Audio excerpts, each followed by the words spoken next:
Nick, we got 4 men from different parts of the globe here. They're all hiding their past in the same remote South American town. They're agreeing to risk their lives transporting several cases of dynamite, which is so old that it's dripping unstable nitroglycerin across a dangerous jungle terrain. I just completely read that from Letterboxd. I did not make that up. Then it has to be true. Yeah, that's a summary. That's what we're talking about today. We're talking about a movie that has 4.2 million. No, sorry, 4.2 average on Letterboxd. It's been seen by 122,000 people. 4.2 million average. Dude, I had all this steam coming into this call, and then it's like just laying an egg. Keep going. We got a 4.2 average, Nick, seen by 122,000 people. It's actually number 211 on the Letterboxd Top 250 narrative films, and it's directed by the late, great William Friedkin of Exorcist and French Connection fame. But before we talk about that, what have you been seeing recently? Gosh, what have I been seeing recently? Well, first of all, John, it's good to see you. It's been too long since I've seen you. I know. So diehard listeners of the pod will know that this episode was supposed to be about Sundance, and I'll give the long story short of I did go with my girlfriend and was quite sick through it. So I managed to go to one movie before the sickness kind of started to really kick in. And then I got a little bit better, and we like bought tickets to go like for another movie that was like at noon. Turned out when we got there, they weren't for 11:55 a.m. They were 11:55 p.m. So we're just standing in this massive tent, no one there. We're like, I thought people really showed up early to this stuff, and then sure enough, we were wrong on that. So to answer your question, though, I did see 2 movies there. One was The Dating Game, which is an interesting premise. It's about how in China, because of the one-child policy, there's 30 million more men in the dating pool than there are women. So it's about like a dating coach. It was okay. And then the other thing we saw was Atropia, which is about the real-life training facilities that the U.S. military uses to simulate, at the time, I believe it was Afghanistan. So they'd have just like permanent actors, essentially. It was a good premise, too, of like actors just inhabit these war camps and they're like having to like every day treat it like they're doing live theater, basically. It again was kind of okay. I will say the only other movie I want to call out is You're Cordially Invited, which I think a lot of people have been dunking on. It's with Will Ferrell and Reese Witherspoon. It just came out, I believe, on Amazon Prime. I loved it. I thought it was actually really, really nice. I mean, it's not going to get any Oscars. It's not what it's there for. That's just some good old-fashioned soul food, okay? It's not trying to be Denis Villeneuve's Prisoner or Arrival. So I thought it was really enjoyable. I actually really loved it. And we haven't talked about this, John, but on my flight back from Sundance, very apropos, Will Ferrell sat across from me on the plane. I didn't say hi to him. Thought it would be rude. He was with seemingly his wife and family. But now introducing the guest of this day's episode. No. Will, come on out. Come on out, Will. Wait, is he at my house? No. I will say, honestly, even just being near him and like hearing him order and shit, I was like, the whole time my girlfriend and I were just losing our minds about it. Wait, did you talk to him though? No, you're not supposed to do that. It's not what cool LAers do. Oh man. I know. They don't want to be talked to, which is he was what I did do. What? He was probably sitting there going like, man, the kids don't even know me. I've fallen off. You're cordially invited. It didn't do numbers. Like he's probably wanting you to say hi. Washed. No, yeah. No, what I did do is I did my best impression of an interesting man in his late 20s. So I opened up my book. I watched a little Mindhunter. You know, I was like, maybe he's like a David Fincher guy. Maybe he likes Mindhunter and serial killer stuff. So it wasn't enough for him to bite at the bait, but you know, I tried my best. He's like reading over your shoulder. He's like, you're going a little fast. Yeah. I actually wasn't done with that chapter. Yeah. So what about you? What have you been watching? Yeah. So I've been watching. I actually been wanting to talk to you about a couple of these things. So I watched The Apprentice. You seen that? Oh, the movie. Yeah, dude. No, not the show.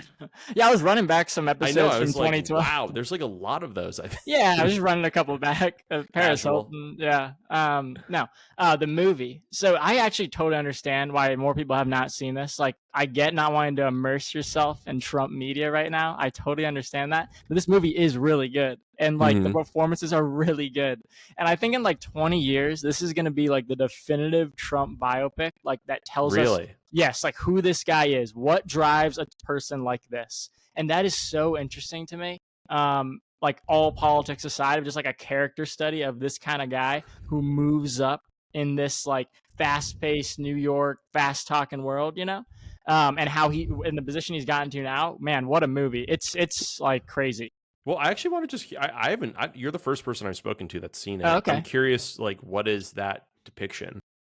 Oh, it's not pretty. It's like even No. It's even scarier than I think I thought his backstory was. It's like I mean, I guess he gets taken under the wing of this guy Roy Cohn, who's like a mover and shaker in politics, and he spots Trump for whatever reason. It's kind of that's what's disputed is why he picks Trump out, but he takes him under his wing, and then you just watch Trump rise past him and just go past him, and all the stuff that Cohn taught him, how he's applying that to the stuff that's happening today. I mean, it's really hard to watch this movie and not think about all the things happening today. I struggled with that, but if you're trying to just watch it objectively and like understand who this person is who's in power, I mean, I think it does a great job. I think Sebastian Stan does a great job. He's great.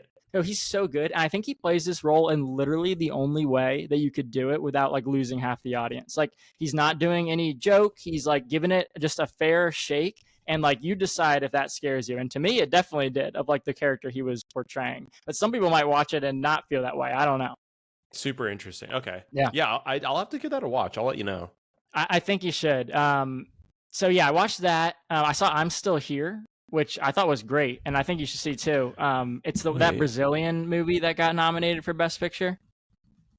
It's like kind of the one surprise, yes, I guess, of it. Yeah, I've seen the poster for this a couple times. I have, and I saw you gave it a great review. Oh, I really liked it. It's the second best film I think I saw this year. I don't think it's gonna win anything. Behind Brutalist? Probably behind Brutalist. And that was like the biggest like case I was trying to make to myself at the end of like, is this better than Brutalist? I think like the Brutalist structure is better, and it was able to like capture my attention for an hour and a half longer, and that's super impressive. But, like I really liked these characters and this story so much more. Like there's so much more depth to me. And that part of it I really enjoy. But I do think the Brutalist still is a better. You're selling me on these. I will 100% watch both. Cool, man. Cool. And then, I have two more to mention to you, but I think we should also just get into the movie, so I won't do a whole long thing about it. But I did watch Emilia Perez. Not a good movie. Dude, so bad. So bad. Yeah, just not great. And I don't know, like it's just like the music numbers are not good. The performances are not good. Like Selena Gomez is not good. She has one good scene at the end. The rest of it, I'm just like, this is bad. Like this is So yeah.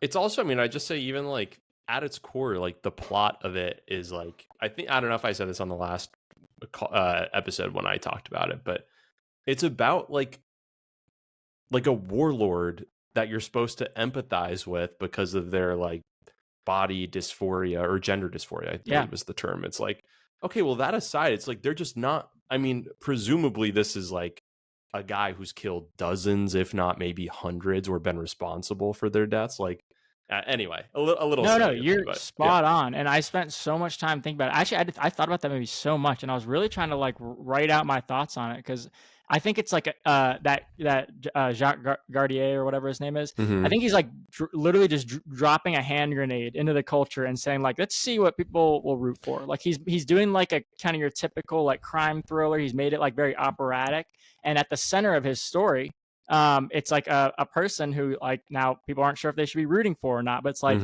hey, this person like not only is Carla Sofia Gascon's like a hard like an anti-hero technically, because she's like a crime boss, but also Zoe Saldana is a criminal defense lawyer. Like the opening scene is her getting a guy off for murdering his wife. That's the opening scene. And this is supposed to be the one that we see the world through her eyes. She's relatable for us. But I understand an anti-hero story and wanting to do like an anti-hero story. Like I've watched The Godfather, I've watched Goodfellas. I get it. But we're not Puritans. Yeah, this is just like it's being very provocative of like, will you get behind this? I mean, there's nothing to root for here. This is someone who's just working for a crime boss, and like someone who's like murdered people who's now on like a redemption arc. Let's see if they'll go for this one. The opening song for Zoe Saldana is her being like, I deserve to get paid. Like the whole song is her being like, I should get paid money because my boss just got this guy off, but really he's getting all the credit for it. But I was the one who did all the logic that got him off. It's like, so you're responsible for this like powerful man that killed his wife getting off, and you're the good guy because you think you should get paid for it? Like, your underdog story is that you're not getting paid by, like, I don't know, BP oil spills, you know? Yeah. This is crazy. No, but I think my theory is like Jacques Gardier, like he knew what he was doing. I don't think the actors knew what he was doing, but I think he was literally just like, let me try to tell this story, and I'm just going to throw this grenade over the wall and see like which groups get mad, which groups support it. And I think that's why it has such mixed reviews, is because his intentions of making this movie is not clear. Like, he's not just trying to make a super slick, you know, crime thriller with some great songs. It's definitely not that. Like, he's trying to be provocative in some way. Yeah, well, I mean, I think it, at least from what I've read online, it seems like most Mexican critics are hugely against it though too. Like, they don't speak with a Mexican Spanish dialect. Like, I don't think any of the actors are from Mexico. And I mean, I think that's even kind of, no, that's not secondary. I mean, that's important. I think it's more so just like the depiction of what the average Mexican person is like, or at least their experience with like the cartels. I think that's almost maybe the most incendiary point about it. Yeah. It's just like, this is not what our life is. Like, I don't know. And it's also just fantastic. It's from like, it's paid for by an American company, Netflix. It's directed by a French guy, and the whole cast is like Spanish, not from Mexico. Can I give you one more thing, and I swear we'll move on? Don't you feel like at times he was like going for a laugh in certain scenes? And don't you feel like in that way it's good for the cultural conversation, because it's like, hey, we can joke about this. Like the whole thing with Manitas, like that scene where he's rapping and he has the big reveal to Zoe Saldana, like what he plans to do, you know, and what he needs her help with. Like that scene set up comedically. I'm like, I know this guy's like plight isn't funny. Like, I'm not saying that part is funny, but like, is the director trying to make me laugh at this, the way he set that up? And I think it's the same thing with the doctor when he goes, like the Zoe Saldana is going around looking for a place to have the surgery, you know, like that scene is so ridiculous. Like, it's something out of like Book of Mormon, or like it's like a very like silly setup the way they're doing the dialogue, you know. I'm like, is this supposed to be like a joke? Like, is he making fun of this? Like, are we commenting how absurd this is? What are we doing? I can't tell how sincere it is with that stuff. I agree. I really struggle to see it as intentional comedy. Actually, I actually kind of, one of the scenes I liked more was when the warlord, I can't remember what his character's name is. Manitos. Yeah. When he does that kind of mumble rap sort of thing at the beginning, like a literal mumble rap, I actually kind of thought, was like, oh, this is just like artistically, I haven't actually seen someone ever rap like this. It's kind of interesting to see it brought to the screen. It feels like a person whispering to that, like, you know, like almost a shyness. I thought that was kind of cool. I did too, and compared to the other musical moments. I did too, and the beat was cool. Like, it was kind of like the fan in the back of his, this like rhythm to it. But see, like, I know we just talked about like a lot of the stuff going around the movie. I think at its core, the reason I give it a very average, if not low, like a score, is because it has an equal amount of good and bad songs. It has an equal amount of good and bad performances, and an equal amount of good and bad, like, great moments. I think you can make the argument that it has more bad than good. But to me, like, I found myself going like, uh-oh, here we go, like another song, more times than like being excited. Like the one with Manitas where like, oh wow, they're gonna turn this into a rap. Okay, got it. You know, there was more moments of like, here we go again, you know. Yeah, I think to me, I get what you're saying with the like, there was good and there was bad. This to me felt like, if you get a nice clam chowder soup at a restaurant and you find a big old hair in it, it's like, well, there's soup and there's hair, but to be honest, the hair kind of fucked the soup. So that's a really good point. That's a really good point. This isn't just one hair. This is like someone left their weave in that fucking soup, man. I don't want. That's that's a really good point. Okay, with that discussion, back to 1977, classic. Let's take it way back to simpler times. Okay, no, so this is what I want to talk about with this movie. So, and doing the research back on this movie, we're talking about Sorcerer by William Friedkin, by the way, just to remind the people who are still listening after 15 minutes of that conversation we just had. This is known to be one of the most troubled and storied productions of all time. It's actually kind of marked as the downfall of like this auteur new Hollywood era of directors being like the stars of the show, getting to do whatever they want, and taking crazy risks, and then moving away from that old Hollywood system. Your John Fords, and this is Friedkin's in that same class of Lucas and Spielberg and Scorsese, and he's one of the greats, one of the legends. I think it's actually crazy. This production is so bad. Roy Schneider said like what he did in Sorcerer makes Jaws look like a picnic. And I believe it. Like it looks very hard. Yeah. And like Jaws is one of like the most storied like bad productions ever. I read a book about like the production of Jaws. Like it's very famously also, they couldn't get the shark working. I think we've talked a little bit about that. So all that being said, there seems to be a growing contingent of people on the internet saying this is Friedkin's best movie. And I haven't seen all his movies, but then why are people saying this is a 5-star movie? So that's what I'm trying to understand. I wanted to get your thoughts on like what's good about it, what's bad about it. Is this deserving of a 5-star rating? Is this deserving to be Friedkin's highest rated movie on Letterboxd, or highest average movie on Letterboxd?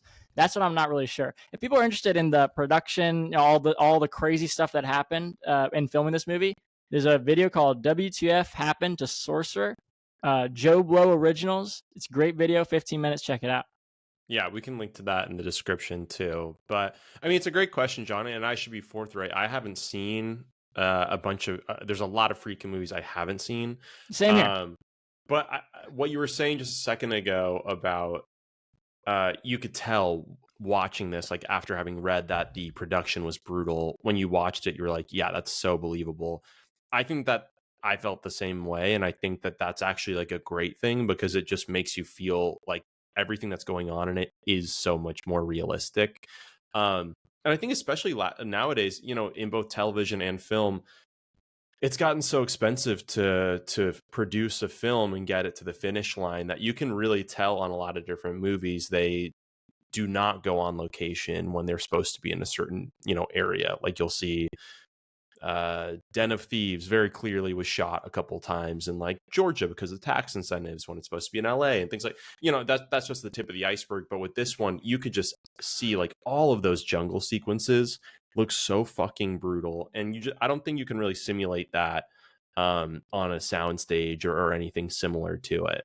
But I guess my question, and I agree with you, is does that make it a 5-star movie? That's what I'm trying to figure out. Like, what are the other elements that I like about a film? And there is some stuff in this that I really like. And just to be clear, I'm saying this is a really, really good movie. I'm just trying to, is this on the same level as The Godfather? Actually, the case I even would want to start with is this even on the same level as The Exorcist? I mean, The Exorcist, I think, is a 5-star, one of the great horror classics, or even The French Connection. I mean, that was won Best Picture. It's in the AFI 100 less. It's like those are two Friedkin movies that I think are much better. But somehow it's become like a popular thing to say that, Sorcerer is the true masterpiece, Sure. Yeah. I mean, I think it's definitely, there's always some new like in vogue thing to say, right? Like a hot take about this movie's actually not very good, or this underplayed movie is actually the masterpiece. Right. I think the location stuff is just like one stroke of the paintbrush of why this movie is a masterpiece. And I'm not here to say whether or not it's like Friedkin's best movie necessarily. I'm just saying, I think as an individual, I think it's incredible. Like, I think it's doing so many things too, right? Like that to me is something, a sign of like a movie that I may consider, for whatever it's worth, a masterpiece. Like it's not just in the jungle, like I think the 4 vignettes you get at the beginning are so individually believable and like deep in a way. Like all 4 of them are shot so well, and that you feel like there's a whole story or a slew of stories within all 4 of them that you just never get to see. And I think that's so interesting and kind of like a foreshadowing. I mean, Friedkin was already obviously well regarded prior to this, but you could tell how good of a filmmaker he is just from those 4 vignettes alone. He clearly understands what it takes to like drive up that tension. And I think it's even cooler that you never hear about any of the 4 vignettes again. Like you just understand implicitly as a viewer. I think nowadays a lot of filmmakers, or they would get notes from the studio that would be nervous, and they'd be like, if you're going to say something in the vignette at the beginning, you have to bring it up later that someone's going to be like, hey, my daughter had this name, you should do whatever. Like yes, we get a callback to his watch, but that doesn't play a part whatsoever into the rest of the movie. I just think Right. it's so cool that you understand so much sort of implicitly. And that is like value enough without it having to come up literally later on. I actually like the prologue a lot too, and they do the same thing in The Exorcist, and I like when he does it in The Exorcist because you get Max von Sydow in the beginning, a little he's an archaeologist backstory, and then like they need an exorcism, and he's there. Like it's like you get that little bit with him in the beginning, and then like when duty calls, he's on the case, you know. So Mm-hmm. I'm a fan of the prologue. Actually, the only one where like it just confused me for a while, like I was a little bit lost in the beginning, is I forgot the first vignette. The I Hitman forgot. one, that one's Yeah, really short compared to I, the other I ones. I just didn't. I was like, who is this guy? Like, I thought he was a new character getting off that airplane. You know, Yeah. like I was just like, okay, I guess we got another. So I was a little confused. But I would not take points off for the prologues. I know probably studios fought against that, and Friedkin stuck to his guns. And I Mm-hmm. think it is actually a good like way to set the stage. What else did you like about it? Because for the record, I do like the movie too. I'm just kind of trying to figure out where it sits for me. And so hearing the things that you liked is interesting. Yeah, I mean, so it's always interesting to discuss like what did I like about the movie itself and what are things that like I read up on the history and kind Right. of retroactively it made me appreciate it even more. Sure. So there's a lot of things that I loved. I guess I should start with the ones that were in the movie. Like, so for instance, I think the town that they get dropped off in is immediately like you understand why this is the place where no one would come fucking looking for you because no one wants to be here. But it's Oh so yeah. like incredibly hopeless, just like so destitute. There's clearly no opportunity here. I think that they just place you down in this town so well and you immediately understand it. Like you feel like this is a place that I don't know if you've maybe been. I should hope, I guess, that none of us have been. But like, anyways, I think there's a lot of effective implicit storytelling there of why this place makes sense for them to be without us needing to see, you know, how did the terrorist that bombed the Israeli bus end up here? It's like, oh, Yeah. I'm sure this is like just a backwater in general. Like then they have the, you know, the ex-Nazi guy who's on the run. Who's drinking at the bar, and like that's another Right. shorthand for that. So I love that. I think also just to that point too, to build Yeah. on that, the way Friedkin shoots the scenes makes you feel like you're there, you know, and it makes it feel even more real. Like even in the beginning, before you even get to South America, wherever they are, I think it's supposed to be like a remote place in Colombia. I'm not sure. That scene of the terrorist who sets off that bomb and he's running up the stairway and like you can feel like you're Friedkin shooting that scene for a second, you know, like Oh and you can yeah. see where he's at in the stairs. And I think yeah, kind of like the shaky like guerrilla style, you know, like filmmaking adds to what you were saying too of like how cool that location is. Totally. I mean, I just to touch on the vignettes again, like I said it a second ago, but like think of like they fundamentally felt like it feels like there's 5 different movies in this Oh yeah, movie, right? Like maybe you could kind of nix the Hitman vignette at the beginning because it's just so short, yeah, but like the Israeli bombing, like you're seeing like the walls outside of Jerusalem, like they're so striking. Those are actual IDF troops that are in the film. mm. And there was a bombing the same day that that bus was exploded. Wow, And so they used actual footage that they like ran over and filmed. And I think that's probably where like the crowd scene is from. I mean, jeez, like that's crazy. yeah, And that's crazy. and then you go to France and it's like this dude who's like investment banker or whatever. That was my favorite. That was my favorite one. And he's like discussing like the benefits of lobster coming from cold versus cool water, But right? he's At some miserable. fucking But buffet. but he's so miserable. He's just like hanging along there, and then he gets the call, and then the deal's not gonna happen, He's and like, the if guy you just call kills your dad one himself. more time, But then he listen, kills bro, himself. please, bro, Yeah, just one more time in the golden Porsche. I know. Um, That was crazy. no, but I mean, but like my point though, they feel so Yeah, realized and deep. Like, why? What other movie would have this best friend character that kills himself and you don't even know his name and he never comes up later, right? Like, all these things are just like little. I'm getting like hits bluntsy over here, but like they're just like little paintbrush strokes that like you. It's not until you zoom out that you see like kind of the actual landscape that you end up with. Like, and anyway, and then like the New Jersey scenes, like I thought those were really well done and believable. It's yeah. interesting that it's like the Irish mob v the Italian mob and everything there. I think the car crash actually looks brutal and is super Oh well yeah. done. Oh yeah, I'm sure he actually crashed that car. I He mean, did. he's nuts. Yeah. Yeah, so it's also great if you do get a chance to even just read through the Wikipedia of the production of this. There's like a long string of items or set pieces that they attempted to do in the movie that were just a nightmare for them. And then there's some like, oh well, you just got to have like Crazy Eye Charlie do it. He's really good at that. And then every Yeah. time that guy shows up in first shot, he does it. Like for the car crash, I think they wrecked like 12 cars or something like that, and they Well, just couldn't get the shot. And then one dude showed up and just like eyeballed the set. He was like, yeah, I needed like a 40-foot ramp, I can do it. And then like first try nailed it. well, he freaking flew in one of his friends from the States who had like retired, who was like a demolition expert. It was literally like something out of like the Italian Job or something. For the where tree. Yeah, for the big tree, which is just insane. What is his name? He has like a nickname too. Yeah, It's crazy. insane. And the guy came in one day, blew it up, and left. And it's just like that's the way he rolls. But His name was Marvin the Torch. Marvin They the fly Torch. in Marvin the Torch because the first guy couldn't blow up the tree, and then first try he blows up the tree. It's just like a lot of those guys, which does feel like appropriately 70s, right? Like it just does Oh feel my like that was gosh. still an era of like I know a guy. Yes. So the ultimate example of this. Wait, have you seen French Connection? I haven't. Okay, so I'll just tell No, you about no this. spoilers. I No won't spoilers. spoil it, but I'll tell you about one scene that will make you want to watch it tonight. Okay. So I think one of the points I'm trying to make with this movie is like, yes, all this stuff is crazy.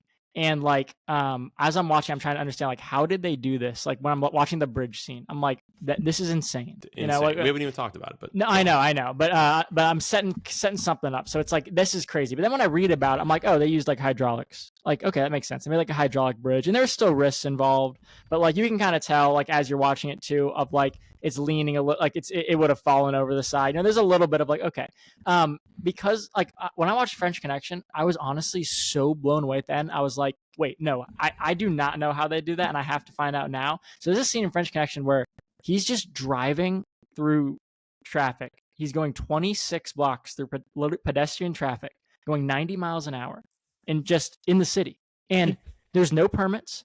There was no cops on duty. What they did is they had off-duty cops in the car with them just in case they got pulled over to like get them off. So Freakin talked about it and like a Mark Maron. You mean they didn't have any sort of license to do it, but they're like, hey, if we just have a cop, he could probably smooth talk our way out of this. Yep, and they just drove 90 miles an hour through New York City downtown traffic, 26 blocks, filming this scene, and it's insane. So like when I see stuff like on the Sorcerer, like it's more of like that it seems like they face a lot of challenges. Like they built that bridge and then like there was a big drought, so they had to move the bridge, and then there was another drought, and then people were trying to blow up the bridge because like they thought these guys had bought like bad spirits, and that's why there were so many droughts. They had to put someone on watch 24/7 around the bridge. I didn't read that one. I didn't see that. Yeah, no. So that's like crazy stuff that like slowed down the production or like presented challenges. But in the French Connection, they're taking real risks. Like Freakin said on like the Mark Maron interview, he's like, I would never have done that today. I was putting people's lives at risks, and at that time, I just didn't care. Like he was like, I just was trying to make the best movie ever, and I just didn't care about that. So that's kind of the difference to me here. What a madman! He's insane, and I think that it's an awesome movie, but I think like some of that stuff like holds it back from me because I know there was real risk involved. I'm not trying to say there's not, but there's something like electrifying about the French Connection, which after I watched this, I didn't really have the same feeling. I was like, oh, that's a cool movie.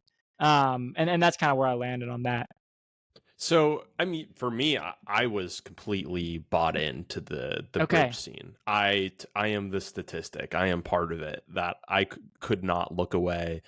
I mean, I just can't believe how well done that was, especially again for like 1977. Like, I can't not give it some bonus points for that. And actually, they said that like very frequently the lean on the bridge was enough to topple the truck, so they had to keep pulling it out of the river when shooting it, which is that's awesome. Crazy. Also, we just kind of skipped over how incredible the truck building montage sequence is. See, did you like that? I didn't like that. Oh, I rocked with it. I was like, this is so silly. I liked it because I just didn't expect, I didn't know anything going into this movie other than I knew there was something about they were trying to get through the jungle to do some sort of job, but I knew nothing.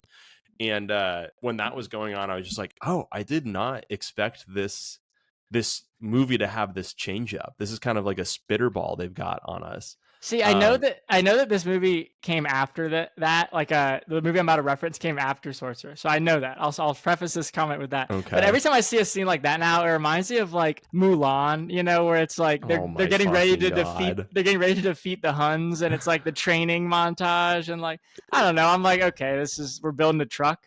They didn't have a truck. They didn't, John. They didn't have shit. Actually, if you looked around at their shitty little village.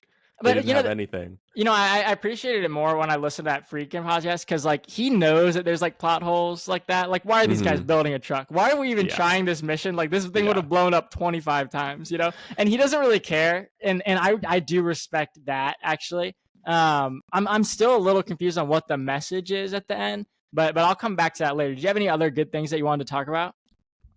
I mean, honestly, I fucking love this movie. I really like. That's great. I kept thinking throughout the movie, I was like, this is great. This is a great movie. This is a great movie. Like, there just kept on being set pieces or just like little moments or shots that I was like, this is like an excellent movie. I don't know the last time I've been this excited about a movie.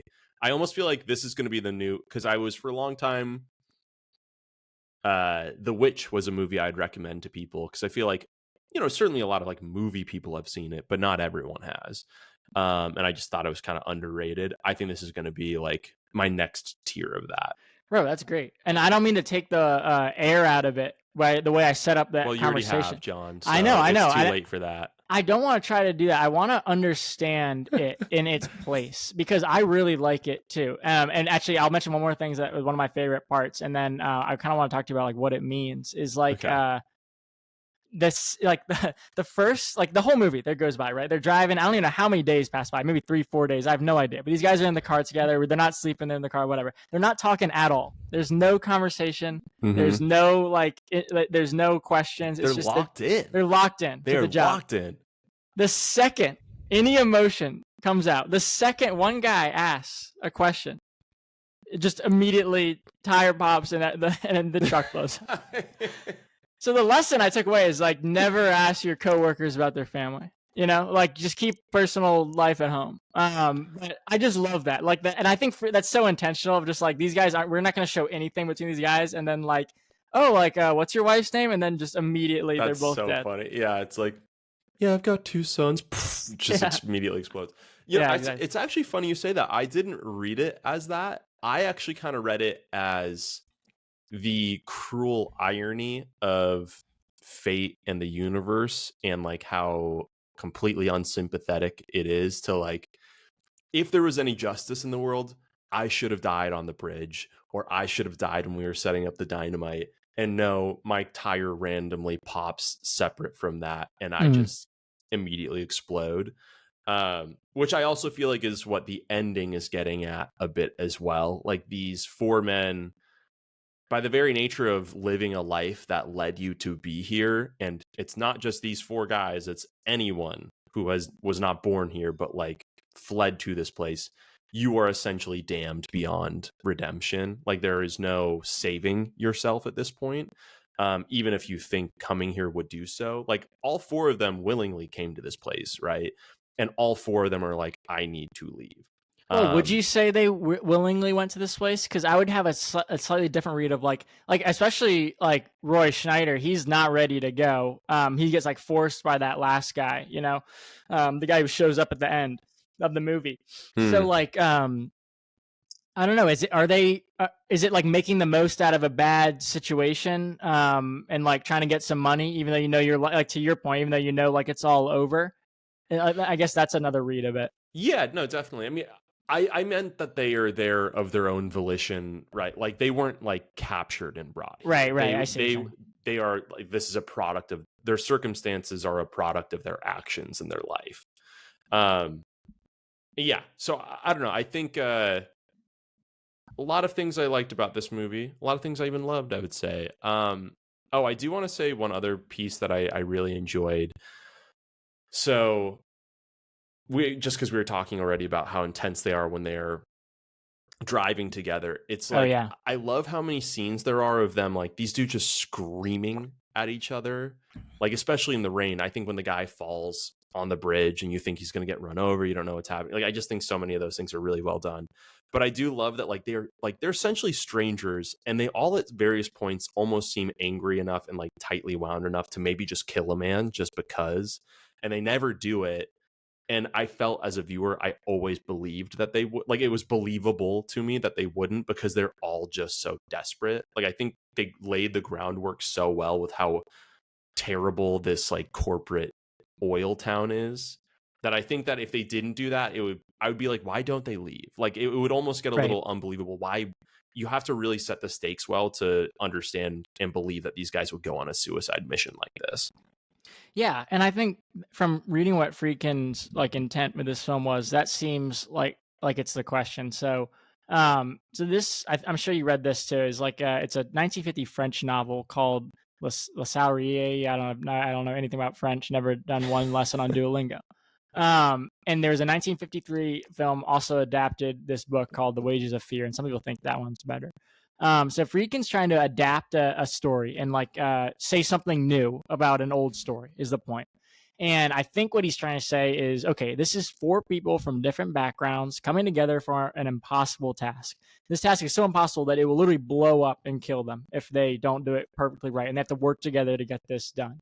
At the end of the movie, though, like, what did I learn about those characters? Like, is it that only someone like Roy Schneider, who we're not even sure why he's so driven to keep going, but he's like pulling the other guy back into the car, or like to make him go across the bridge. He's willing to walk, holding the dynamite at the end, where like everything we've been told up to that point would be that would cause it to blow up, even though they've used it, like they used it to blow up that tree. So there's a little like plot hole stuff, which I don't even think really matters, but like he's the one with that drive. Wait, what do you mean end. they used it to blow up the tree? They brought the case over to that big tree, and they used some of the dynamite. They used like the liquid. So like, I guess you could walk with it.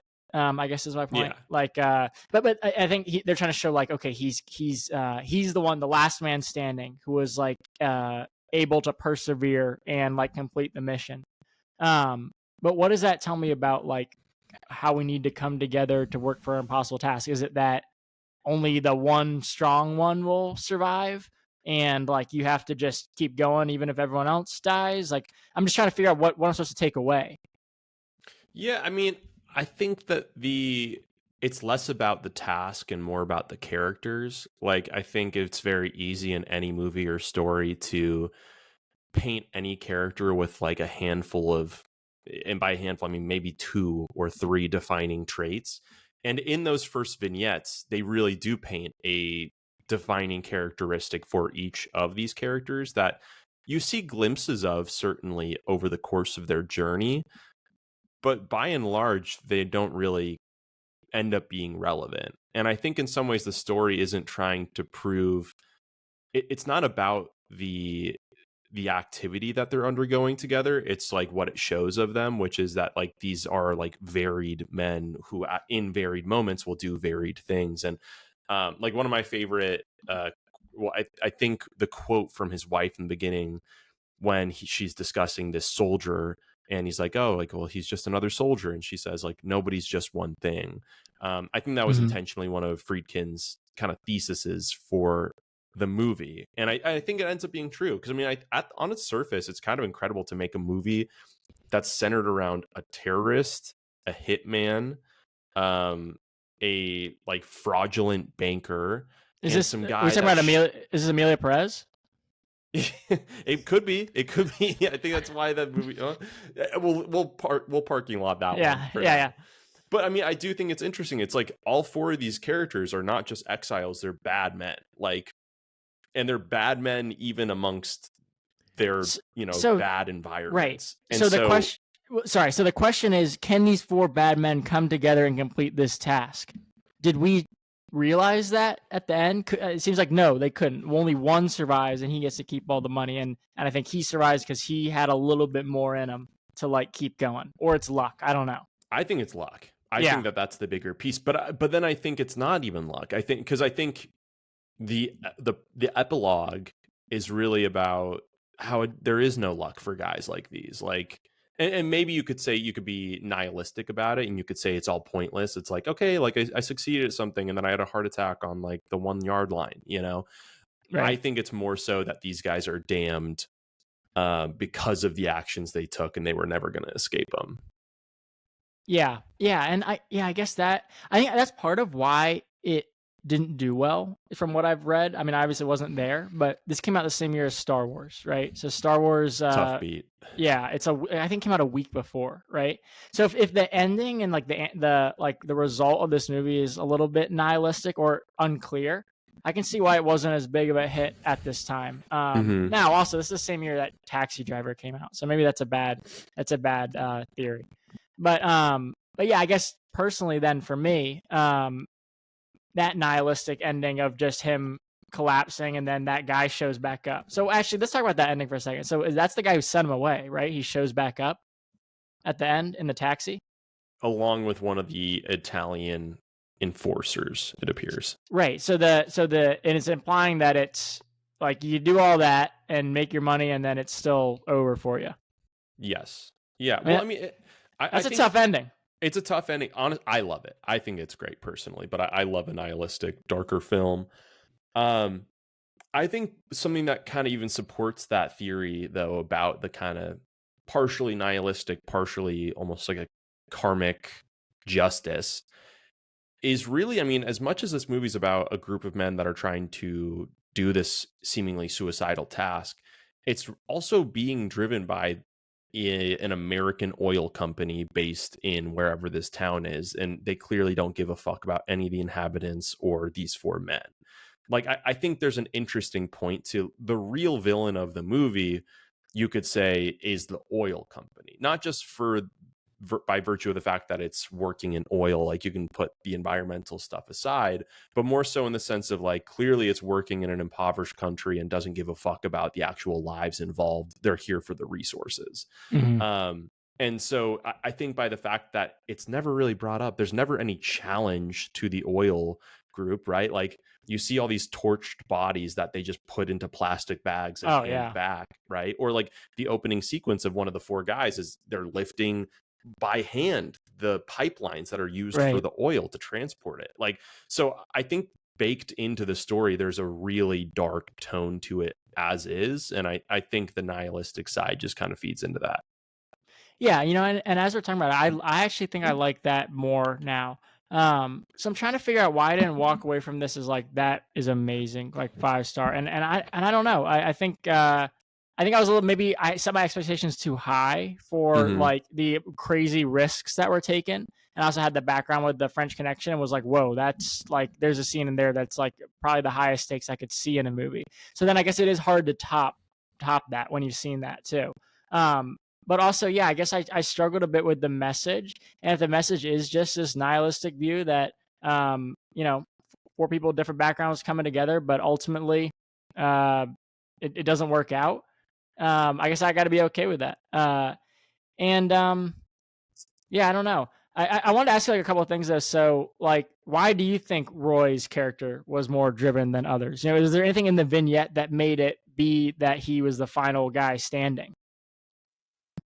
No, I don't think so. But again, I think that's partially the point. I think some of it's just about the randomness of life, and I would say like on the flip side, there's almost sort of like a positive side in this scenario of that, not necessarily the nihilism piece, but the idea that no one is just one thing is like, as much as it's about negativity, like these guys have done terrible things and it all comes back to get them.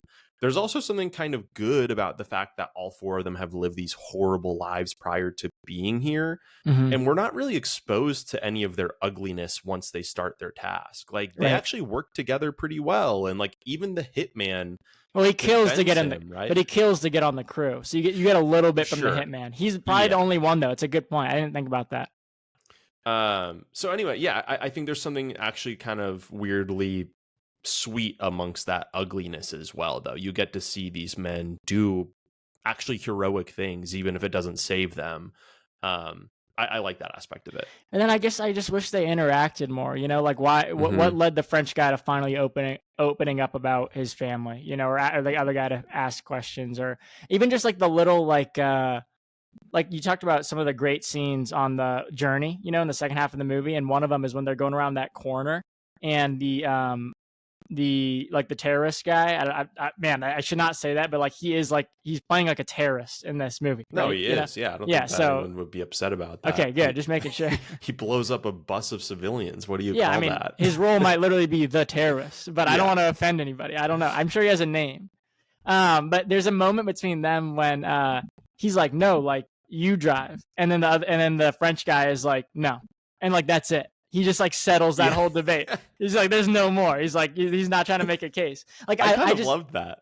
That's what I'm saying too. Is I loved those moments. Maybe I want more of them. I wanted to know more about like the dynamics between those guys. But that's Kasim, by the way. Okay, Kasim, Kasim G. It's dating legend Kasim G. Okay, good. So I don't know. I guess like I'm trying to be a dissenter in this, because I was reading after I watched the movie. I'm reading Letterboxd. I'm like, and I'm looking at the average rating, and I'm looking at like how this ranks against his other movies. I'm just confused. But like for the record, I really enjoyed this film. I'm talking about a 4-star movie here that I'm just trying to make a case for why it's not a 5. And maybe I'll rewatch it and it'll be higher. But that's kind of where I landed. And it seems like you landed on a 5, which is great. I went 4.5. I went 4.5 on this guy. Yeah, I thought it was excellent. I mean, I really can't. We've talked about this before. Of like, do you rate something with in mind like the context of it or what its impact has been? And I think the impact part is a little more secondary to me in terms of my own rating, but I cannot help but like give this a ton of points for how I didn't feel like it felt that aged. I think that there's kind of that late 70s, early 80s cutoff, and you can just tell that some movies don't have the genetic coding of what has become like a more modern movie. Like I kept thinking throughout this movie of Indiana Jones, right? I think that's like a sort of a jungly comp you could make that's a little obvious. And I think Indiana Jones is like, it is the next generation of movie in a lot of ways. I mean, that one feels very similar to like a lot of the movies that are made today. You can just feel there isn't quite that like Neanderthal level of difference in evolution. And I feel like this one fell in the more modern bucket, which I think is really impressive for a 1977 movie. I think I never felt like it was slow. I loved the scenery. I loved the acting. And it's just not really like, I mean, what other movie is like this, by the way? Like, I mean, maybe that's because maybe more so in the 70s, they were into an adventure movie, but I think this is just like a fascinating one. Well, it's part of what's enjoyable about watching is it's kind of the last of its kind, Yeah. And so I think like I definitely agree that it deserves to be reclaimed, right? Because it came out at a tough time. And it lost a lot of money, and it went way over budget. And like I think Friedkin's amazing, and he obviously died this last year. And I'm glad that people like one of his movies. I'm not trying to say I'm rooting against the guy. I just I don't know if it should be his highest rated movie on Letterboxd. That's the part that confuses me. And I want to ask like the question of like because I don't even think it's well, I definitely don't think it's better than The Exorcist or The French Connection. And I think maybe some people who have seen all three are saying this is the best one because they want to be different. And if they're not, if there's a genuine reason why I think this one's better, I didn't really get that from watching it. It didn't stick on me as much as Exorcist or The French Connection did. But like, hey, that's fine. Like everyone has different opinions about what their favorite thing is. But that was kind of what I wanted to talk to you about here. And I'm glad we got to talk about it. This is interesting. This was a good talk. Okay, yeah, good. I mean, did you have anything else you want to say? I know we kind of blew through a couple of things. I think I hit my main points. No, I think I have a couple questions, but I think we really touched on like most of the things about the movie that I loved. I mean, I guess, yeah. So my question is, if you're the sole survivor and you get those 40,000, presumably pesos, where are you going? It's 1977 and you're wanted. Ooh, can I travel? I think the real key thing is you can travel, but you might get shot if you go anywhere mainstream. But does he get the passport at the end? Do I get the passport? Yeah, do I get the 40,000? Get the passport. And I can go anywhere. I don't know how far 40,000 pesos gets me. I'd have to bring up an Excel spreadsheet. I'd have to factor it out, look at the year over year, see how much if I invested in certain equities, if I could get live off some dividends. If you get into Apple early. Yeah, right. We're talking 1977, so that should work. You have a little time. You have a little runway. Yeah. Okay. Yeah. Yeah, that'd be our answer. Wow, that's not really an answer at all. But I know. moving on, what do you think was in Victor's letter to his wife? um, man, I wish you'd given me this beforehand. I feel like this is something where I could have thought of something funny. Um, just a naked picture of himself. No. All right, that's the correct answer. Okay. And then, I do want to call just one other interesting piece out to me. So we never really get Nilo, the assassin's background. Right. He gets the shortest vignette. He talks the least when he's in town. It's also, unlike all of the other three, it's unclear why he's even there. Presumably, it is to kill the Nazi that's on the run. Oh, really? I didn't get that. That would be, Huh. I mean, well, he's a hitman and he does kill someone. So But did he get caught? Is he running from something too? Because also he kills a guy to get on the crew, but then he's the first guy to try to run away when they go on the bridge, which that was confusing me. So you'll kill to get on, but then my understanding was he was sent there to kill that guy by someone, and so he kills him. And then separately, they're like, "Hey, well, now we need a fucking driver." And the guy's like, "Oh, I can just drive." Like he's just like some psycho for money. Okay. That's my understanding, is he's truly just driven by money. But you're right. We don't know, was really what my point was. Yeah. True. And apparently there were scenes that they shot in the movie that expanded on that and did give him a little bit more, but they had to cut them. So we'll never know. I'll never know. And freaking died last year, so I can't even DM Can't ask him to ask. Fuck, that would be so sick to just.